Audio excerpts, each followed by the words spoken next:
안녕하세요, 홍씨입니다. 지난주엔 기아의 목적 기반 모빌리티인 PBB 전용 페이지가 오픈되었습니다. 그래서 여러분들과 함께 살펴볼게요. 자, 가장 먼저 기아 자동차 홈페이지를 들어가게 되면 이렇게 신규 PBB 전용 홈페이지가 따로 팝업 창이 뜹니다. 저는 현재 그 팝업 창을 눌러놓은 상태이고요. 크게 PB5 모델과 PB7 모델이 있습니다. 제가 올해 초쯤에 부산 모빌리티 쇼에서 기아의 PBB 컨셉트카를 보여드린 적이 있었는데요. 특히 저는 가장 작은 모델인 PB1이 생각이 많이 납니다. 아무튼 25년 상반기에 출시가 될 예정이라고 하고요. PB1과 PB5, PB7 이렇게 총 3가지 모델이 출시가 된다고 하는데 가장 처음 출시가 될 모델은 PB5라서 그런지 벌써부터 이렇게 4개의 라인업이 나와 있습니다. 그래서 운송용 수단인 패신저, 그리고 화물용인 카고, 또 일반 트럭 모델인 오픈 베드부터 내장 냉동 탑차까지 PB5는 이렇게 4가지 모델이 나와 있고요. PB7은 아직까지는 카고 모델 하나만 나와 있습니다. 그럼 가장 먼저 PB5 패신저부터 볼게요. 굉장히 예쁜 360도 뷰가 나오고 있습니다. 사실 저는 PB5를 2번 본 적이 있는데요. 가장 처음에는 부산 모빌리티 쇼에서 봤었고요. 2번째로는 독일 IIA에서 본 적이 있습니다.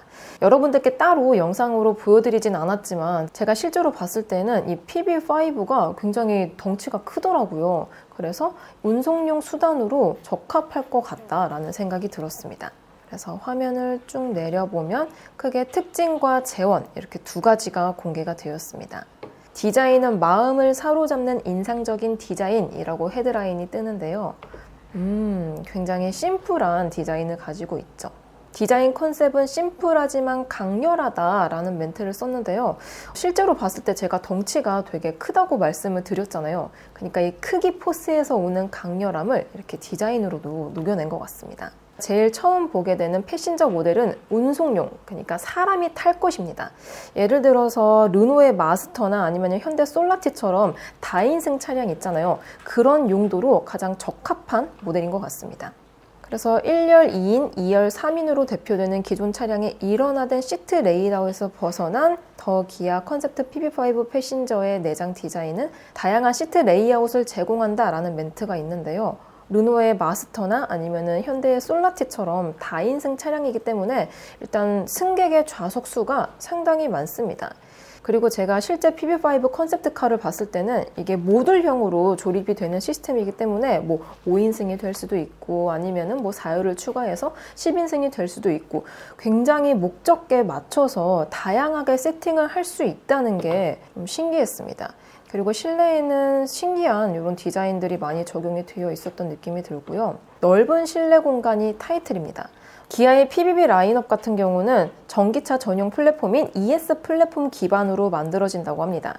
그러니까 이게 통합형 프레임이기 때문에 전장이 총 4m에서 6m까지 확장이 가능하다라고 하고요. 이거는 용도에 맞춰서 알아서 사용을 할 수 있다는 것도 장점으로 다가옵니다. 전기차 전용 샤시 모듈 배터리 일체형 플랫폼인 ES 플랫폼으로 차량을 만들고 있기 때문에 진짜 목적성에 맞춰서 주문 제작을 할 수 있다는 것도 장점으로 느껴져요. 그래서 시트 구성이 다양합니다. 6인승 같은 경우는 배열이 2, 2, 2 이런 식으로 갈 수 있고요.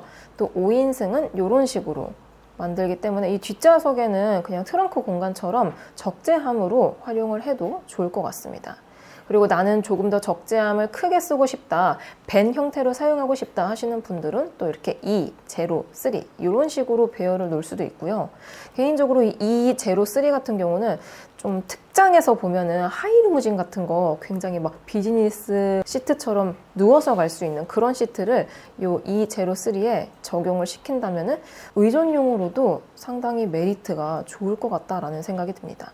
그리고 그 다음에는 122 요거는 조수석을 없앤 모델인데요. 이런 식으로도 사용을 할 수 있습니다. 1열에 화물 적재 공간을 배정해둔 모습이에요.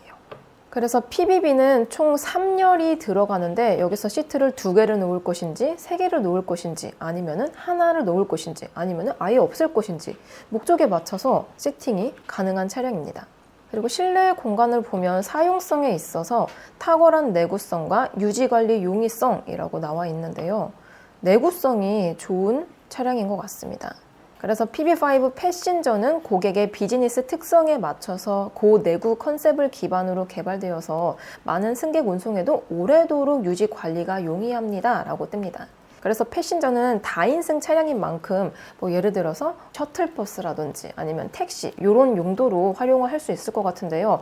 불특정 다수의 인원들이 장시간 사용을 하다 보면 예를 들어서 시트가 조금 해질 수도 있고요.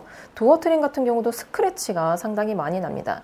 단적인 예로 좀 오래된 택시들 타게 되면 이 도어 쪽에 스크래치가 굉장히 많이 나 있는 모습을 간혹가다 보셨을 텐데요. PB5 패신저는 이 실내 내장재에 있어서도 신경을 많이 쓴 것 같습니다. 그래서 오염 방지 소재를 적용했기 때문에 쾌적하게 유지할 수 있다라고 나와 있습니다. 다인승 차량이긴 하지만 이제 다둥이 자녀를 두신 가정들도 간혹가다 계시는데요. 아기들이나 어린아이들 같은 경우는 음료수를 쏟기도 하고 과자를 흘리기도 때문에 오염에 있어서 좀 취약할 수밖에 없는데 이런 실내 소재까지 신경을 많이 쓴 것 같습니다. 그래서 비즈니스 맞춤형 PBB, 모델 기반 비즈니스라고 이렇게 두 가지 모델이 나와 있는데요. 택시 등 여객 운송 서비스와 프리미엄 여객 운송 서비스, 총 이렇게 두 가지 라인업으로 나온다고 합니다. 그러니까 가장 첫 번째 택시라든지 여객 운송 서비스는 일반적인 차량, 예를 들어서 스타리아 이 정도 급을 생각하면 될 것 같고요. 프리미엄 여객 운송 서비스는 하이 리무진처럼 좀 누워서 갈 수 있는 시트가 편안한 그런 모델인 것 같습니다. 그래서 상세 내용을 보면은 공항 이동이라든지 골프 행사 등 다양한 프리미엄 여객 운송 서비스 활용에 적합하다라고 뜹니다. 정말 이 PBB는 목적 기반 모빌리티, 이 네이밍에 맞춰서 목적에 맞춰서 다양하게 활용을 할 수 있다는 게 가장 큰 장점인 것 같아요. 그래서 모든 라이프 스타일을 위한 더 기아 컨셉트 PB5 패신저, 주중에는 업무용으로 쓸 수 있고 주말에는 레저용으로 쓸 수 있는 다용도 차량이라고 하는데요. 짐을 가득 싣고 가족 또는 친구들과 잠시 도심을 벗어나 보세요. 패신저의 넓은 실내 공간은 편안하고 쾌적한 여행 경험을 제공해 드립니다 라고 나와 있습니다. 애니메이션을 보면은 상당히 재밌는데요. 일단 우리나라는 아닌 것 같아요. 이렇게 주택이 나와 있고 할머니부터 아빠, 자녀까지 이렇게 3대가 모여서 여행을 갈 수 있다라는 것들을 보여주기 위해서 이렇게 애니메이션을 세팅을 해두신 것 같아요. 그리고 자동차는 탈 것이기 때문에 또 안전에 있어서 상당히 중요한데요. 첨단 운전자 보조 시스템 ADAS도 다양하게 들어가 있다고 합니다. 그래서 고속도로 주행 보조나 운전자 주의 경고, 전방 충돌 방지 보조, 후방 주차 충돌 방지 보조 등 요즘 최신 현대 기아 제네시스에 들어가는 최신 ADAS가 이 PBB 라인업에도 같이 들어갈 전망이라고 합니다. 그래서 PBB가 일반 데일리카로도 탈 수 있지만 레저라든지 조금 이따가 보여드릴 카고 모델 같은 경우는 화물용으로 사용을 하기 때문에 운전자 입장에 있어서 좀 안전할 것 같다라는 생각이 듭니다. 과거의 화물차나 상용차를 보면은 에이다스라든지 운전자에게 좀 취약한 차량들이 굉장히 많았습니다. 그리고 편의 옵션이라든지 다양한 기능들의 부재가 많았기 때문에 운전자가 오로지 가져가야 될 스트레스가 상당히 많았어요. 예를 들어서 요즘 화물차 같은 경우는 스마트 크루즈 컨트롤이 거의 다 들어가 있지만 과거에는 없었죠. 하물며 오토 변속기도 없고 수동 변속기만 있는 모델들도 있었기 때문에 화물 운송업자가 안 그래도 장거리를 가서 힘든데 이렇게 운전까지 신경을 써야 될 게 많기 때문에 스트레스가 좀 크지 않았을까라는 예상이 듭니다. 근데 요즘 상용차들은 진짜 승용차처럼 많은 발전을 하고 있는 것 같아요. 그래서 PB5 패신저의 주요 기능은 총 3가지가 있는데요. 편리한 차량 관리와 운행, 언제 어디서든 사용 가능한 전원장치, 더 나은 업무 환경이 있습니다. 첫 번째로 편리한 차량 관리와 운행은 무선 소프트웨어 업데이트, 또 스마트폰 또는 NFC 카드키로 차량을 제어할 수 있는 디지털키 2.0 이 적용이 되어 있기 때문에 좀 더 스마트하게 차량을 운행할 수 있고요. 또 차량의 배터리를 활용해서 220V 전원을 공급하는 V2L이 있습니다. V2L 같은 경우는 일반적인 전기차에서 많이 활용을 하는 방식이지만 V2H 기능도 제공을 합니다. V2H는 전기차의 전력을 가정에서 쓰는 전력으로 공급을 할 수 있기 때문에 Vehicle to Home 이거를 줄여서 V2H라고 하는데요. 만약에 전기가 나갔어요, 집에. 그랬을 때 차량의 전력을 사용할 수 있다는 게 엄청 신기한 것 같습니다. 그리고 더 나은 업무 환경이 있는데요. 대화면 차량 내 디스플레이, 후석 열선 시트, 후석 독립 제어 에어컨 등 이 후석에 있는 옵션들이 상당히 다양하기 때문에 이동할 때에도 편리하긴 하겠지만 만약에 정차해서 좀 쉰다든지 아니면 업무를 한다든지 그런 거에 있어서도 기능들이 상당히 많은 것 같습니다. 그 외에도 PBB 아이템은 되게 다양하게 있는데요. 테일게이트 램프라든지 플로어 매트, 스티어링 휠 테이블, 러기지 플로어 평탄화, 도어 스팟 램프 등 다양한 옵션들이 상당히 많이 들어있는 것 같아요. 특히 이 러기지 플로어 평탄화 같은 경우는 차박이라든지 캠핑카로 개조를 했을 때 상당히 유용할 것 같고요. 마찬가지로 스티어링 휠 테이블 같은 경우도 잠깐 정차했을 때 식사라든지 휴식을 위해서 사용하기가 굉장히 좋을 것 같습니다. 드디어 이제 제원을 볼 차례인데요. PB5 패신저의 전장, 전폭, 전고, 축거는 이 정도가 됩니다. 그러니까 감이 잘 안 오실 것 같은데요. 비슷한 모듈형 이지 수압으로 구성이 되어 있는 전기 화물차는 현대 ST1이 있습니다. ST1 같은 경우는 전장이 5.6m가 조금 넘고요. 전폭은 2m가 조금 넘습니다. 그리고 전고도 이 PB5보다 훨씬 더 높아요. 2.2m가 넘기 때문에 제가 시승기를 올렸을 때 2.3m 이하 주차장에 진입이 가능하다라고 말씀을 드렸고요. 축거, 휠베이스 같은 경우도 PB5는 3m가 되는데 ST1은 3.5m가 됩니다. 전반적으로 ST1보다는 조금 작은 크기를 가지고 있습니다. 그리고 그 다음으로는 카고 모델인데요. 패신저 모델 같은 경우는 다인승 차량이기 때문에 사람들이 타는 차량이고요. 카고는 진짜 말 그대로 짐을 싣기 위한 화물용 차라고 생각을 하시면 됩니다. 카고 모델은 이 뒤쪽이 짐칸으로 꾸며져 있기 때문에 이렇게 별도의 윈도우가 없는 형태입니다. 이는 현대 스타리아도 거의 동일하게 들어가 있는데요. 스타리아 모델 같은 경우도 승객역 같은 경우는 여기 이쪽에 윈도우가 나와 있지만 카고 모델은 밴 형태이기 때문에 막혀 있습니다. PB5의 카고 모델은 최적의 도심 배송 파트너라고 쓰여 있는데요. 사실 제가 이 ST1으로 막 골목길을 가고 그랬는데 갈 수는 있어요, ST1이. 근데 정말 좁은 길은 빠듯하게 지나가야 된다라고 여러분들께 말씀을 드린 적이 있었는데요. PB5는 방금 제가 언급드린 것처럼 제원이 ST1보다 조금 더 작은 사이즈를 가지고 있기 때문에 정말 좁은 길이 있잖아요. 그런 길에서 업무가 좀 더 용이하지 않을까라는 생각이 듭니다. 그래서 애니메이션을 보면은 이 카고 적재함을 활짝 열어둔 상태에서 택배 기사님이 이렇게 짐을 가지고 나오는 모습이 계신데요. 근데 거의 이 ST1하고 비슷한 것 같습니다.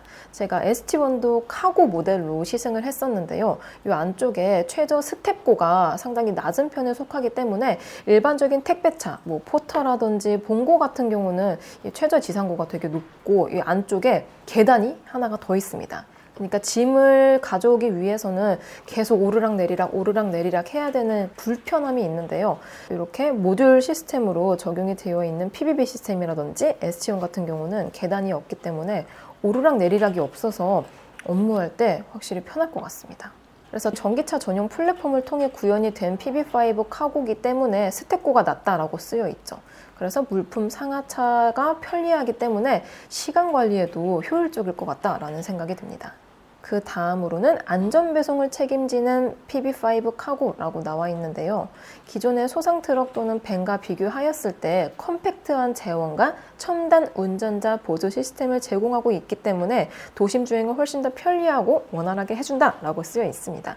컴팩트한 사이즈지만 카고 안쪽에 적재 공간은 또 넓기 때문에 다양한 짐들을 실을 수 있고 또 첨단 운전자 보조 시스템, 이 다양한 에이다스가 포함이 되어 있기 때문에 운전자의 운전 피로도가 상당히 낮아질 것 같아요.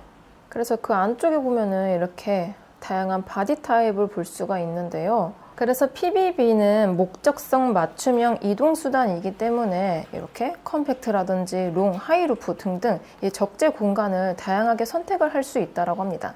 일반 봉고라든지 포터로 화물 또는 화물 운송 또는 택배차를 하시는 분들은 보통 개조 작업을 많이 하시거든요. 그리고 도로에 우리가 운전할 때 보면은 1톤 트럭 정말 많잖아요. 근데 루프가 진짜 천차만별입니다.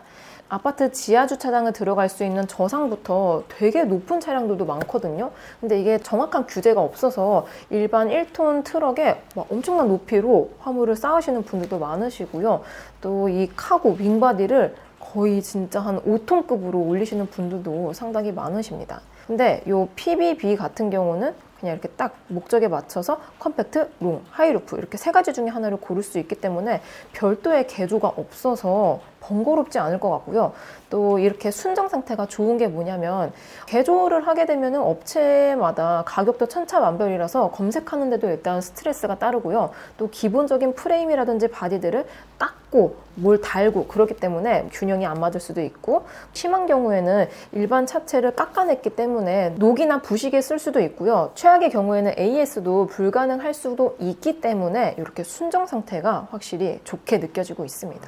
그래서 기존에 봉고나 포터로 이렇게 화물차를 하셨던 분들은 별도의 이런 시간 낭비를 하지 않아도 돼서 좋을 것 같다라는 생각이 들어요. 그래서 이렇게 바디 사이즈를 보면은 카고 컴팩트, 카고 롱, 이게 차이가 뭐냐면은 전장의 차이가 조금 있습니다. 그러니까 전장이 이게 차 앞뒤 사이즈 길이잖아요.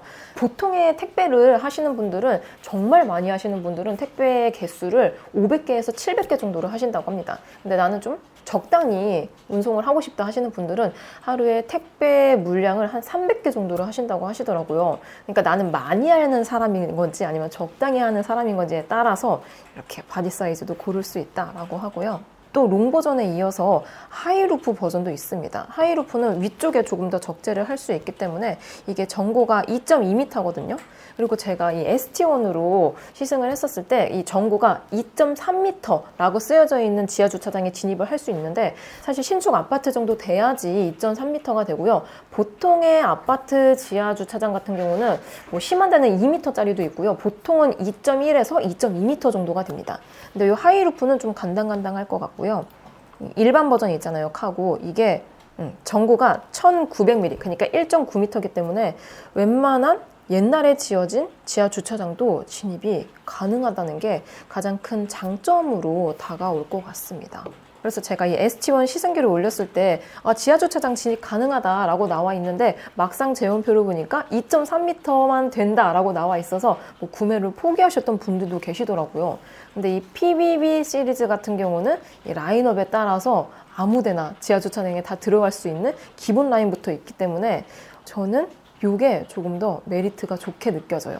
그래서 PB5 카고는 도심 간, 도심 내 배송 서비스를 위한 차량으로 쓸 수도 있고요. 아니면 시설 관리 서비스, 뭐 예를 들어서 도시 전력이라든지 뭐 그런 다양한 기업들에서 사용할 수 있는 차량으로도 이렇게 쓰임새가 굉장히 다양한 것 같습니다. 역시나 이 카고 모델 같은 경우도 다양한 ADAS가 들어가 있기 때문에 거의 동일하게 들어가 있네요. 고속도로 주행 구조부터 운전자 주의 경고, 전방 충돌 방지, 후방 주차 충돌 방지, 다양한 것들이 또 들어가 있습니다. 현재는 정확한 옵션과 재원이 공개가 되어 있지 않아서 다 알 수는 없지만 주차 보조 시스템들도 다양하게 들어가 있을 것 같다라는 예상이 들어요. 그래서 전기차 전용 샤시 모듈 배터리 일체형 플랫폼인 통합 프레임을 사용하고 있는 ST1과 비교를 하자면은, ST1 같은 경우도 스마트 크루즈 컨트롤과 내비 기반 스마트 크루즈 컨트롤 등등 다양한 주행 보조 옵션들이 들어가 있었고요.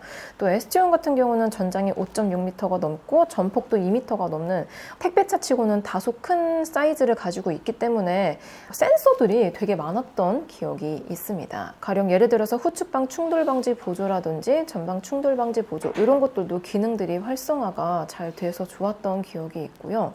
또 이런 카고 모델 같은 경우는 이 뒷좌석에 짐을 싣기 때문에 룸미러가 없는 경우가 상당히 많습니다. 왜냐하면 이쪽에 룸미러가 있더라도 이게 칸막이로 형성이 되어 있기 때문에 쓸모가 없거든요. 이 뒤쪽 리어 뷰를 볼 수가 없습니다. 근데 ST1은 여기에 카메라 모듈을 또 인식을 해서 이 뒤쪽의 리어 뷰를 카메라로 인터페이스에서 보여줬던 기억이 있는데요. 그래서 ST1이 갖고 있는 옵션들 플러스로 PBB는 좀 더 추후에 출시가 되는 신차인 만큼 더 다양한 옵션들이 포함이 되지 않을까라는 예상을 해봅니다. PB5 카고 모델은 다인승 모델인 패신저와 비교했을 때 다른 점이 여기 이 더 나은 업무 환경을 볼 수가 있습니다. 180도 고정 가능한 양문형 테일게이트 그리고 서라운드 뷰 모니터가 들어가 있다라고 하는데요. 이게 180도까지 열린다고 합니다. 180도 정도면은 거의 냉장고 문처럼 이렇게 열린다는 소리가 되는데요. 다만 제가 ST1을 시승을 했을 때에는 최대 258도까지 꺾이면서 뒤쪽에 판이 그냥 이 옆쪽 차체에 붙어버리는 형태가 되었거든요. 근데 ST1은 전폭이 2m가 넘기 때문에 골목길에서는 이렇게 여기가 너덜너덜하게 있으면 안 되기 때문에 딱 자석 형태로 붙여줬는데 PB5는 그보다 전폭이 조금 더 작기 때문에 180도까지만 열리는 타입인 것 같습니다. 이것도 ST1처럼 258도까지 열리면은 조금 더 편리하지 않을까라는 생각이 들고요. 또 ST1과 비교했을 때 다른 점이 있다면은 PB5 카고는 이렇게 서라운드 뷰 모니터가 들어가 있습니다. 서라운드 뷰 모니터는 360도로 차량의 외부 모습을 보여주고 있기 때문에 특히나 이런 운송용이라든지 화물차 같은 경우는 사각지대가 발생이 될 수도 있는데요. 승용에 들어가는 360도 어라운드 뷰 기능이 들어가 있음으로써 사고는 미연의 방지를 정말 잘해줄 것 같다라는 느낌이 듭니다. 그리고 ST1은 차체가 큰데도 불구하고 서라운드 뷰, 360도 서라운드 뷰 시스템이 들어가 있지 않기 때문에 뭔가 좀 옆에를 긁고 갈 수도 있지 않을까라는 걱정이 들었었는데 PB5 카고는 그런 게 없어서 좋은 것 같아요. 그리고 그 외에도 평탄화 플로어라든지 휠하우징, 커버 스토리지, 스윙도어 패그보드 다양한 옵션들이 이렇게 액세서리가 있습니다. 이게 지금 화물칸 모습이고요. 이 앞쪽이 운전석과 조수석, 그러니까 캐빈룸이 되잖아요. 근데 캐빈룸과 화물칸을 보통 그냥 이렇게 일직선으로 90도로 나눠주고 있습니다. PB5는 이 실내 공간이 넓기 때문에 굳이 불편하지 않을 것 같지만 이쪽에 한 20도 정도 리클라이닝이 가능하도록 격벽을 설치를 했다고 해요. 그러니까 보통 이런 1톤 화물차 같은 경우는 이 캡 방식에 따라서도 굉장히 다양한데요. 뭐 일반 캡이 있을 수도 있고요. 슈퍼 캡이라든지 아니면 더블 캡. 그러니까 이 캐빈룸을 크게 할 것인지 아니면 화물 공간을 크게 할 것인지 요거를 선택을 할 수가 있습니다. 근데 이 격벽을 좀 더 리클라이닝을 통해서 뭔가 슈퍼캡은 아니지만 슈퍼캡처럼 사용할 수 있게 그렇게 만든 것 같아요. 그래서 운송을 하다가 조금 휴식이라든지 아니면은 간단한 식사를 한다 그랬을 때에는 이 리클라이닝이 가능하기 때문에 좀 더 편안하게 휴식을 취할 것 같습니다. 그 외에는 다른 건 없고요. 또 PB5 재원도 방금 보여드렸던 승객 운송용인 패신저와 크게 다르지가 않습니다. 그래서 전장, 전폭, 전고, 축거 요거는 패신저와 동일하게 들어가 있고요. 대신 롱바디라든지 아니면은 하이루프 이런 것들만 재원이 살짝 다르게 들어가 있어요. 그리고 오픈 베드 모델을 보겠습니다. 이 오픈 베드 모델은 쉽게 말해서 그냥 샤시캡이라고 생각을 하시면 돼요. 일반적인 내연기관에서는 기아의 봉고나 현대의 포터 정도의 크기나 쓰임새가 되지 않을까라는 생각이 듭니다. 근데 방금 보여드린 패신저라든지 카고는 정확한 디자인이 공개가 되었는데요. 이 오픈 베드 모델은 이렇게 티저 이미지처럼 공개가 되어 있습니다. 정확한 디자인이라든지 모습이 보이진 않아요. 아무튼 이 샤시캡을 기준으로 이렇게 카고 적재 공간이 들어가 있습니다. 헤드라이트는 동급 최장 주행거리의 2위라고 쓰여 있습니다. 사실 1톤 전기 트럭 하면은 현대 포터 일렉트릭이 있는데요. 가득 충전했을 때 차주분들마다 다르기는 하지만 보통은 한 200km 중반대 정도의 주행거리를 가지고 있습니다. 사실 이 200km 중반대가 뭐 엄청 적지는 않지만 또 엄청 많지는 않거든요. 그리고 시내 위주로 주행을 하신다면은 괜찮지만 택배 하시는 분들이 장거리를 갈 수도 있잖아요. 근데 장거리를 갔을 때 200km대의 주행거리는 좀 계산을 해서 타야 되는 경우가 많고요. 특히나 이제 좀 있으면 이제 겨울이 되는데 겨울철에는 아무래도 주행 가는 거리가 줄어들기 때문에 공조 시스템이라든지 열선 기능을 사용했을 경우에 그게 불편하다라는 게 가장 많았거든요. 그래서 현대 포터 일렉트릭과 비교했을 때 PB5 오픈베드는 주행 가는 거리가 적어도 300km 중반대 이상은 나오지 않을까라는 예상을 해봅니다. 그래서 디자인도 앞서 보여드린 패신저나 카고와 살짝 다른 형태를 띠고 있지만 거의 전반적으로 비슷한 이런 바디 라인을 가져가고 있고요. 이렇게 측면부에서 봤을 때에는 와, 국제 표준 팔레트. 그러니까 보통 이제 화물 운송을 하시는 분들은 크게 택배 하시는 분들이 있고 이제 화물을 주로 운송하는 분들이 계신데요. 보통의 화물 같은 경우는 이게 사이즈가 정형화가 되어 있지 않기 때문에 팔레트라는 판때기에 위에 적재물을 쌓아서 운송을 합니다. 그래서 제가 이 현대자동차의 선탑을 한 적이 있는데요. 영상 보시면 알 거예요. 그때 제가 이 마이티 4톤짜리로 조수 역할로 선탑을 했었는데 그때 그분이 4톤 마이티로 이제 팔레트가 총 8개가 들어간다라고 하셨거든요. 사실 마이티 같은 경우는 준준형 이상의 급이기 때문에 지금 보고 있는 PBB와 보았을 때는 사이즈가 많이 차이가 나죠. 하지만 팔레트가 2개가 적재가 가능하고 그러니까 사이즈가 2개가 들어가는 거고 또 위에는 더 위로 적재를 할 수 있기 때문에 택배차로 이 정도로 팔레트를 적재하는 거는 거의 쉽지가 않은데 확실히 전기차 전용 플랫폼인 ES 플랫폼으로 만들어져서 일반적인 봉고나 포토와 비교했을 때 적재함의 크기가 큽니다. 여기서도 동급 상용 전기차 중 최고 수준의 주행거리를 제공합니다 라고 쓰여 있기 때문에 이 주행가는 거리가 아직 PBB 시리즈는 공개가 되진 않았어요. 그리고 배터리 용량도 아직 공개가 되지 않았기 때문에 배터리 용량과 주행가는 거리 이게 가장 궁금합니다. 이렇게 2번이나 동급 소형 상용 전기차 중 최고 수준의 주행거리라는 멘트를 쓰는 걸 보면 제가 예상한 것보다 더 갈 수도 있겠는데요. 아무튼 긴 주행거리가 나오기를 희망해 봅니다. 그리고 이 샤시캠 모델인 오픈베드도 이렇게 편의 사양이 많다고 해요. 그리고 V2L도 똑같이 사용을 할 수 있고 특히나 이런 샤시캣 같은 경우는 이 적재함이 뚫려 있는 형태잖아요. 그래서 비가 오면 비를 맞을 수가 있고요. 또 흙이 튀면은 흙이 그대로 튀면서 이 적재함이 쌓일 수도 있고요. 눈이 왔을 때에는 또 눈이 이렇게 고일 수도 있는데 그렇기 때문에 녹이나 부식이 발생이 될 확률이 일반적인 윙바디라든지 뭐 다양한 덮어 씌우고 있는 차들 있잖아요. 그런 차들에 비해서 큽니다. 녹도 많이 발생이 되고 뭐 스크래치라든지 파손도 그만큼 많이 발생이 되더라고요.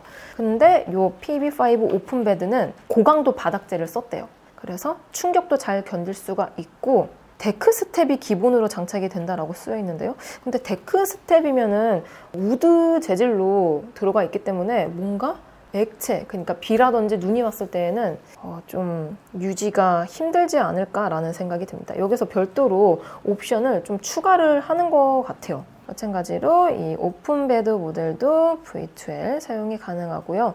근데 패신저나 카고 같은 경우는 전기차의 전력을 가정으로 공급할 수 있는 V2H가 오픈베드 모델은 없는 것 같아요. 이렇게 리어 램프도 이렇게 형상으로만 보여주고 있는데요. 디자인에 굉장히 진심인 것 같습니다. 사실 이런 운송용이라든지 화물, 상용차 같은 경우는 목적에 운용을 하는 거기 때문에 뭐 디자인이라든지 그런 것들이 크게 중요하진 않거든요. 근데 PBB 시리즈는 이 도심 미관까지 생각을 해서 디자인에도 승용차만큼 디테일에 신경을 많이 쓴 것 같습니다. 그래서 테일램프의 디자인도 상용차답지 않은 승용다운 모습을 가져가고 있고요. 또 데이라이트 같은 경우도 일반적인 승용차에 들어가는 것처럼 멋스럽게 들어가 있습니다. 그래서 PB5 오픈베드 모델도 다양한 비즈니스를 통해서 할 수가 있다고 하는데요. 앞서 봤었던 카고 모델처럼 뭐 물류라든지 운송, 그러니까 택배 모델로도 사용을 할 수가 있고 또 농업 관련 있잖아요. 특히 이제 좀 농경지에 사시는 분들은 포터나 봉고 꼭 한 대씩 운용을 하시더라고요. 근데 그런 분들이 농작물이라든지 식량 아니면은 가축, 뭐 소라든지 돼지를 키워 그랬을 때는 비료 이런 것들도 되게 무거운데 그런 것들도 나를 수가 있고 또 농작업 장비 이런 것들도 운송을 할 수 있게 데크가 나와 있어서 괜찮은 것 같네요.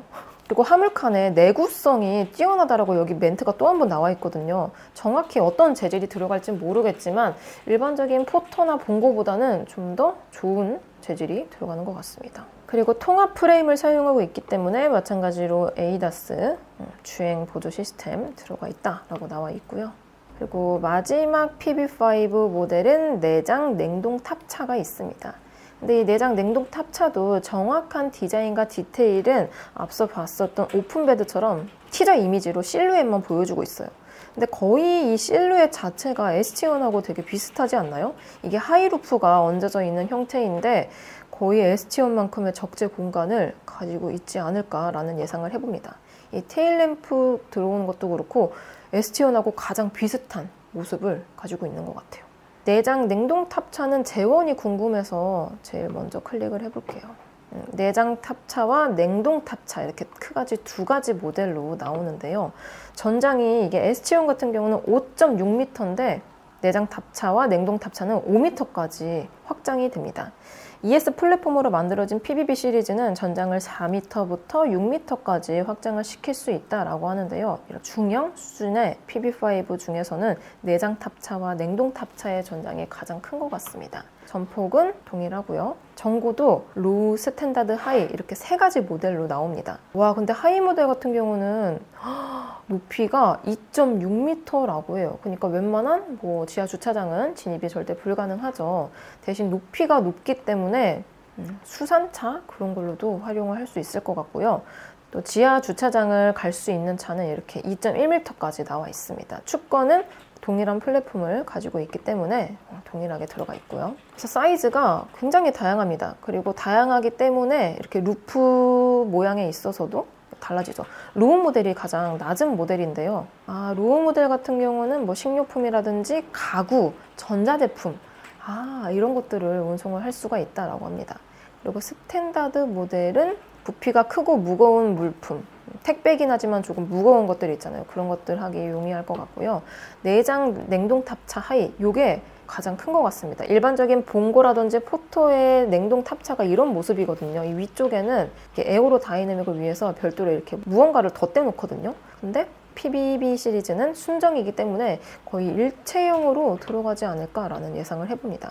이게 정확한 디테일이 나와 있지 않아서 정확하게 볼 수가 없어서 아쉽네요. 그래서 차량 손상도 방지해주면서 안전 배송을 위한 솔루션이라고 해요. 그래서 화물실 상단이 장애물과 가까워지면은 경고 알람이 울린다라고 합니다. 그러니까 이게 무슨 말이냐면은 이 화물실 상단 있잖아요. 위쪽에 특히 가장 높은 거 이거 냉동 탑차는 이 전장이 2.6m나 된다고 하잖아요. 근데 부딪히지 않는 게 사실 베스트긴 하지만 보통 하이탑을 운영하시는 분들은 이 위쪽에 보면은 스크래치가 상당히 많습니다. 그리고 일부러 받고 싶어서 박는 게 아니고 들어갈 수 있을 것 같은데 해서 딱 이렇게 후진해서 들어갔는데 건물에 부딪힌다든지 아니면 간판에 부딪힌다든지 그런 것 때문에 스크래치가 많이 나고 또 일반적인 하이탑 같은 경우는 이제 개조를 통해서 만들어지기 때문에 센서가 없는 경우가 상당히 많습니다. 그래서 운전자도 부딪혔는지 안 부딪혔는지 모르기 때문에 그렇게 다니는 건데 요 PBB 같은 경우는 이렇게 순정 상태로 만들기 때문에 센서가 이 위쪽에 부착이 된다고 합니다. 만약에 예를 들어서 간판이 요 정도 되는 곳에 주차를 후진으로 한다 그랬을 때 센서가 울림으로써 삐용삐용 해가지고 나 부딪힐 것 같다 라고 운전자에게 알려주기 때문에 차량 손상 방지를 해준다고 합니다. 사실 이렇게 특장 개조 업체들에서 이렇게 하이루프라든지 이런 것들을 개조하게 되면은 센서가 없어가지고 부딪히는 경우가 많거든요. 그리고 저도 그런 적이 한 번 있습니다. 제가 그 스타리아 캠퍼 모델을 시승을 한 적이 있었는데요. 이 루프가 특장으로 만들기 때문에 별도의 카메라 모듈이라든지 레이더 센서 그런 게 없었어요. 그리고 저는 그게 지하 주차장이 2.1m 이하가 들어갈 수 있다라고 해서 들어갔는데 제가 주차장을 잘못 선택했어요. 그러니까 들어갈 수 있는데 이게 주차 칸이 이렇게 여러 가지가 있잖아요. 근데 어느 한 군데가 천장이 뭔가 이렇게 낮아 보이는 거예요. 근데 그거를 좀 내려서 봤었어야 되는데 2.1m니까 되겠지 하고 거기 주차했는데 갑자기 으드득 하면서 그 위쪽에 하이루프가 한번 긁힌 적이 있었습니다. 센서가 있었다면은 그런 사고가 없었을 텐데 센서가 없어서 그랬던 아찔한 기억이 있는데요. 아무튼 PBB 시리즈는 이 위쪽에 루프 위쪽에도 센서가 있기 때문에 차량의 손상을 방지해 줄 수 있다라고 하고요. 요거는 ST1에도 같이 포함이 되어 있습니다. 그리고 차량 도어 열림 경고도 있다고 합니다. 맞아요. 이게 화물 운송, 특히 택배 운송하시는 분들은 조금 가다가 서서 물건 배송하고 조금 가다가 물건 서서 배송하고 그러기 때문에 시동을 껐다 켰다 안 해요. 그냥 시동을 걸어 놓고 가다가 정차하고 이런 식으로 배송을 거의 하신다고 합니다. 근데 그러다 보면은 기어가 분명 나는 파킹으로 했었어야 되는데 잘못돼가지고 후진으로 간다든지 그래가지고 사고가 그렇게 나는 거거든요. 근데 PBB는 이렇게 차량 도어가 열렸을 때 경고 알람이라든지 이런 것들을 울려주기 때문에 배송을 했을 때 이런 기능은 요긴하게 사용을 할 수 있을 것 같습니다. 그리고 워크 어웨이 락, 요것도 ST1에 포함이 되어 있는 기능인데요. 차량 키를 소지한 운전자가 차량에서 멀어지면 자동으로 이제 문이 다 잠기는 거예요. 한국 같은 경우는 도난이 사실 크게 없기는 하지만 만약에 도난을 당할 수도 있는 거잖아요. 그런 걸 미연에 방지하기 위해서 이제 스마트 키를 주머니에 가지고 이제 택배를 가지고 뭐 3층으로 배송 가. 그랬을 땐 알아서 어느 정도 일정 거리 이상으로 멀어지면 차가 잠기기 때문에 이런 것들은 한국보다는 이제 외국에서 좀 더 좋을 것 같다라는 생각이 들어요. 그래서 PB5 내장과 냉동 탑차는 뭐 도심에서의 배송도 좋고, 특히 이 냉동 탑차 같은 경우는 보통 이 온도 제어 시스템이 실내 쪽에 있지 않고 이 화물 쪽에 들어가야 되는 차들이 많은데요. 이 PB5는 온도 제어도 이 실내에서 운전석에서도 할 수 있다는 게 장점으로 느껴지고요.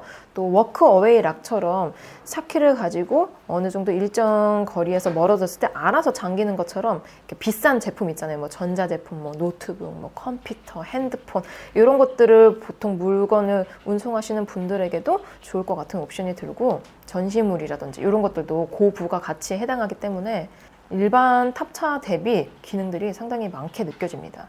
그리고 모듈형 이지 수압으로 만들기 때문에 당연히 이 탑차 같은 경우도 ADAS 시스템, 이 주행보드 시스템 당연히 들어가 있고요. 여기까지 PBB5 라인업들을 보았습니다. 그래서 다인승 승객 운송용인 패신저, 일반 탑차 모델인 카고, 샤시캡 모델인 오픈베드, 그리고 냉동 탑차까지 이렇게 4가지 모델을 봤고요. 여기서 조금 더 큰 사이즈라고 볼 수 있는 PB7 컨셉트카가 있습니다. 근데 다만 PB7 같은 경우는 카고 모델만 이렇게 오픈이 되어 있어요. 그럼 이것도 클릭을 해볼게요. PB7 클릭을 하니까 방금 여태까지 봤었던 PB5랑 비교했을 때 와, 차체 사이즈가 상당히 차이가 많이 납니다. 이 앞쪽에 있는 이게 실물 사람인 것 같거든요. 실물 사람과 비교했을 때 실제 크기는 거의 마스터라든지 솔라티 정도의 크기를 가지고 있을 것 같습니다. 제원이 공개가 되었네요. 제원을 한번 보도록 해볼게요. PB7의 전장은 5.2m가 조금 넘고요. 전폭, 전고, 축거 이렇게 됩니다. 그러니까 사이즈를 봤을 때 전폭을 제외하면 ST1보다 조금 작아요. 근데 이 그림에서는 왜 이렇게 커 보이죠? PB7은 대형에 속한다고 합니다. 이 PBB 라인업이 일반적으로 우리가 생각하는 세그먼트 있잖아요. A, B, C, D, E, F. 경형, 소형, 준준형, 중형, 준대형, 대형. 이걸로 생각하면 안 되는 것 같습니다. 일반 제온으로 봤을 때는 ST1하고 거의 비슷한 제온을 가지고 있지만 이 PBB 시리즈에서는 대형이라고 합니다. 제일 큰 세그먼트인 거죠. 넓은 공간성의 대형 EB라고 나와 있죠.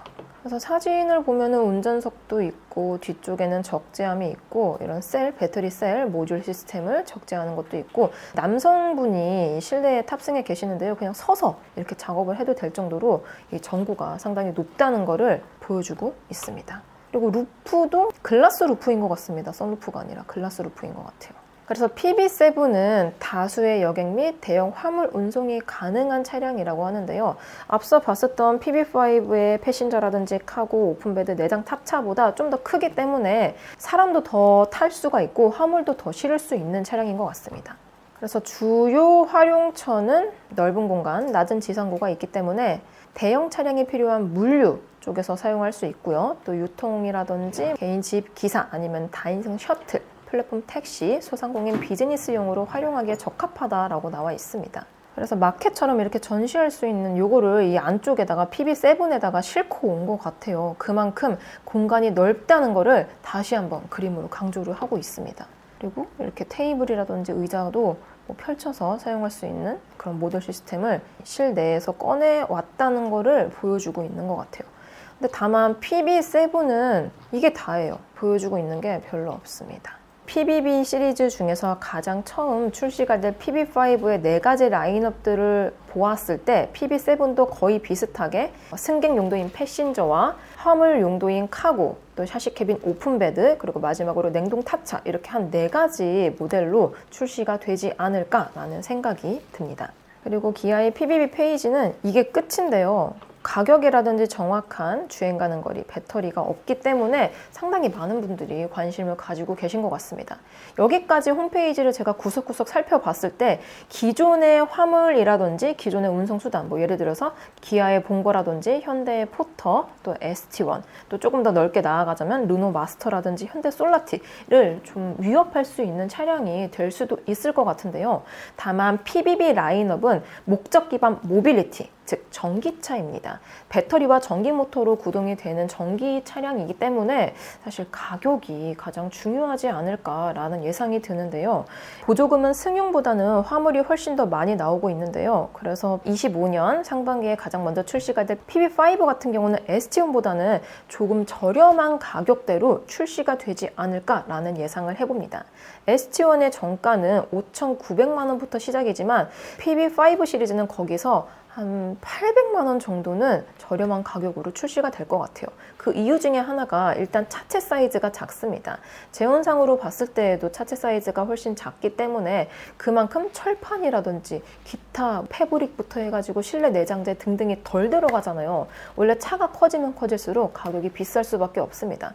그래서 대형 트럭이라든지 버스가 막 2, 3억이 하는 거예요. 아무튼 이 PB5가 가격이 공개가 되지는 않았지만 ST1보다 한 800에서 많게는 1000만 원 정도 저렴한 가격대로 출시를 하지 않을까라는 예상이 들고요. 또한 보조금 포함 실구매가는 서울 기준으로 제 예상에 한 3,600에서 3,900만 원대로 나오면은 가장 베스트이지 않을까라는 예상이 듭니다. 그리고 전기 파워트레인을 가지고 있는 포터 일렉트릭과 비교했을 때에도 PB5는 주행 가는 거리가 길다라고 2번이나 명시가 되어 있는 만큼 포터 일렉트릭보다는 좀 더 비싸고 ST1보다는 조금 더 저렴한 포지션으로 출시가 되지 않을까 싶습니다. 저는 소비자 입장에서 생각을 하다 보니까 이 정도 금액으로 나오는 게 가장 적절할 것 같다라고 예상을 하지만 항상 제조사 입장에서는 이거보다 좀 더 비싼 가격대로 출시를 하더라고요. 저는 그럼 다음 영상으로 찾아뵙겠습니다. 오늘도 저의 영상이 재밌고 도움이 많이 되셨다면 좋아요와 구독 그리고 알림 설정까지. 다음 시간에 또 뵐게요. 안녕. 빵.